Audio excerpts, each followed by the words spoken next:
The Identity Theft Project, drawing from protection motivation theory, seeks to develop a notification system to alert identity theft victims of past, current, and ongoing threats against them. To do that, we'll start by administering a survey to understand the perceived best method for notification. So on a yearly basis, an estimated $160 million is lost due to identity theft. But because victims drastically underreport their victimization experiences, we believe this to be just the tip of the iceberg.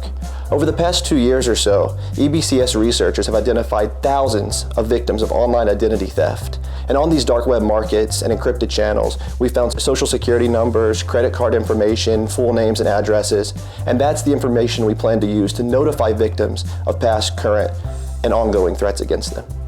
Students are absolutely central to the success of the Identity Theft Project. Students will be going onto these dark web markets and encrypted channels to extract actionable threat intelligence. They'll help us parse out the data so we can identify victims and alert these victims in real time of threats against them. And then we'll work with students to analyze these data and present our findings in peer-reviewed outlets and conferences. So this project is important for a number of reasons. First, we're able to identify victims who may not yet know they're victims. And if we're able to push these victims to a report, we're able to get the dark figure of crime. But additionally, if we're able to nudge these victims into protecting themselves, we may be able to prevent future victimization from occurring. So I think we can expand the project in two ways. First, we can just expand our resources and we can extract more information on more victims to alert more people of victimization experiences. But additionally, we could expand our operation to alert organizations of victimization attempts against them in order to prevent small businesses from becoming victims to various forms of fraud and identity theft. So for the past 2 years or so, EBCS researchers and I have been extracting actionable threat intelligence from the dark web, while simultaneously I've been working with Dr. Caitlin Muniz out of the University of Texas at El Paso, who studies victimization.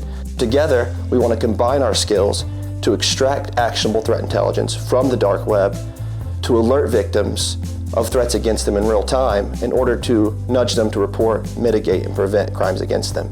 So if I were going to describe the EBCS group dynamic, I would use words such as interdisciplinary, diverse, and intellectually stimulating. I truly enjoy meeting on a weekly basis for the exchange of ideas. So I think the collaboration between GSU and UTEP is important for a number of reasons. First, UTEP is a minority-serving institution, so bringing the resources and network of the EBCS to UTEP provides students opportunities they otherwise wouldn't have access to. But in addition to that, by collaborating with scholars at the University of Texas at El Paso, we're able to integrate the computer science, cybersecurity angle we have here at GSU and the victimology angle at UTEP in order to successfully achieve the goals of the Identity Theft Project.